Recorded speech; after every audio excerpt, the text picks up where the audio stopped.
নমস্কার বন্ধুরা, pen and paper coaching একাডেমিতে সকলকে স্বাগত। আজকে আমরা বহুভুজের কর্ণ সংখ্যা নির্ণয় শিখব।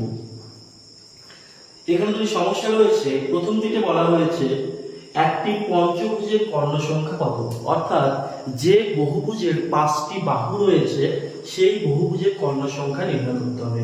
এখানে একটি সূত্র আমরা মনে রাখবো। সূত্রটি হচ্ছে n × n-3/2, যেখানে n হচ্ছে ভুজ অর্থাৎ বাহু সংখ্যা।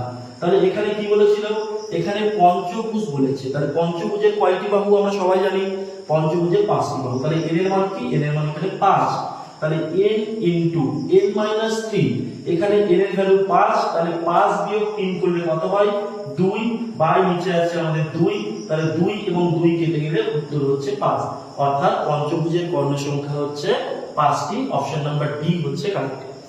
আবার একটি সমস্যা রয়েছে, সেখানে বলা আছে 21টি বাহু বিশিষ্ট একটি সুষম বহুভুজের কর্ণ সংখ্যা কত হবে।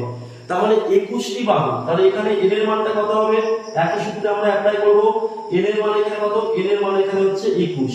তাহলে 21 n থেকে 3, অর্থাৎ 21 থেকে 3 বিয়োগ করলে কত হয়, 21 থেকে 3 বিয়োগ করলে 18 হয়। নিচে 2 আছে, 2 দিয়ে 18 কে কাটলে 9। তাহলে 21 × 9, 9 কে 9, 9 × 18। তাহলে উত্তর হচ্ছে আমাদের 189টি, মানে অপশন নাম্বার সি হচ্ছে কারেক্ট।